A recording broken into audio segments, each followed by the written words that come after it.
Excellence, vous venez de prendre part à la réunion de sécurité que vient de présider son Excellence, Monsieur le Premier ministre. Que peut-on savoir sur quoi a porté la réunion de tout à l'heure?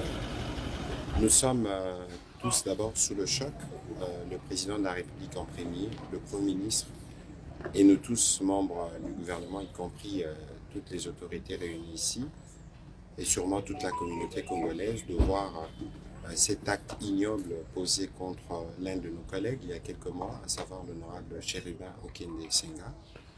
Le Premier ministre a voulu très rapidement réunir tous les responsables de services de sécurité pour faire le point de la situation, au-delà du message de condamnation et des condoléances qui a été fait, parce qu'il faut faire diligence pour que une enquête minutieuse puisse être faite.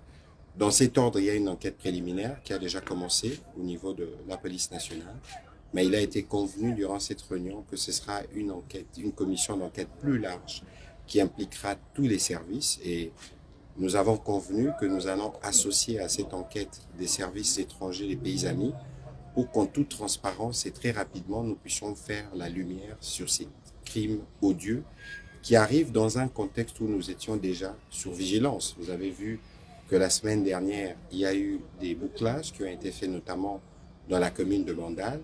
Vous avez vu qu'il y a quelques jours, nous avons fait une communication avec le ministre de l'Intérieur et le ministre de la Santé, parce qu'il y a visiblement une volonté de s'aimer la psychose lorsqu'on parle de kidnapping, lorsqu'on parle de trafic d'organes. Nous étions déjà en alerte et les services vont redoubler davantage de vigilance. Il y aura des mesures qui seront annoncées par la police toujours dans ces cadres, parce qu'il est hors des questions de plonger la ville de Kinshasa dans une quelconque forme de psychose, alors que nous sommes à la veille d'un événement attendu mondialement, à savoir les Jeux de la francophonie. Nous avons les élections en fin d'année qui vont arriver. Nous tenons donc à ces engagements et nous allons travailler pour nous assurer que la sécurité est tenue à Kinshasa comme partout dans le pays. Merci. Une question? Est-ce que vous souhaitez répondre à toutes ces déclarations des acteurs politiques, notamment de l'opposition, qui parlent d'un assassinat politique? Est-ce que le gouvernement voudrait répondre à toutes ces accusations? Écoutez, nous sommes le gouvernement et il ne serait pas de bon aloi.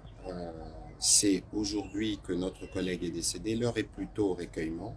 C'est dans cet ordre d'ailleurs que le président de la République a annulé. Il devait faire une visite sur terrain et le Premier ministre a réduit au maximum les activités qu'il devait faire ces jours, parce qu'il faut observer une pensée pieuse pour celui qui a été des nôtres.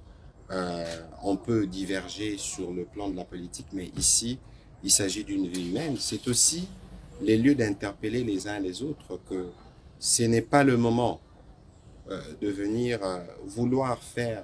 C'est un homme politique, évidemment, qui est décédé. Il y aura évidemment des implications politiques, on le comprend, mais c'est prématuré de vouloir aujourd'hui commencer à se positionner, à faire des déclarations, alors qu'il y a une enquête qui a commencé au niveau de la police, et il y a une enquête pluridisciplinaire qui va commencer, que nous voulons transparente, que nous voulons ouvrir à des services étrangers, parce qu'il est question d'établir tous les faits vrais. Peut-être faudrait-il attendre la fin de l'enquête pour aller dans ces différentes conclusions. Nous sommes gouvernement, nous allons travailler à rassurer nos populations sur les mesures que nous prenons pour les sécuriser. Les autres font la politique, mais nous veillons sur le pays. Merci. Merci. Merci.